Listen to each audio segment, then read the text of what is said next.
Hello friends, പുതിയൊരു വീഡിയോയിലേക്ക് എല്ലാവർക്കും സ്വാഗതം.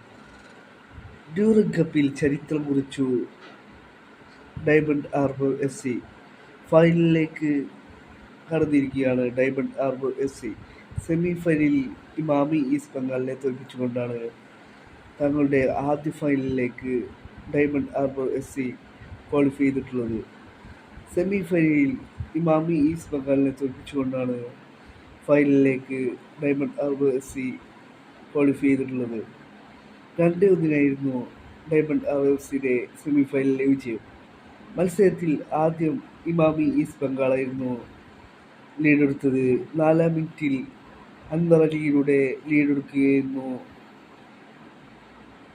ഇമാമി ഈസ്റ്റ് ബംഗാൾ. പിന്നീട് 66-ാം മിനിറ്റിൽ ഡയമണ്ട് ഹാർബർ എഫ് സി കോട്ട് ബസാറിലൂടെ സമനില പിടിച്ചു. പിന്നീട് കളിയുടെ 83-ാം മിനിറ്റിൽ ജോബി ജസ്റ്റിലൂടെ വിജയ ഗോളും ഡയമണ്ട് ഹാർബർ എഫ് സി സ്വന്തമാക്കി. ഈ ഒരു വിജയത്തോടെ ഇവരുടെ ആദ്യ ഫൈനലിലേക്കാണ് Diamond Harbour F C qualify ചെയ്തിട്ടുള്ളത്. ഫൈനലിൽ നോർത്ത് ഈസ്റ്റ് യുണൈറ്റഡിനെ നേരിടും ഡയമണ്ട് ഹാർബർ എഫ് സി.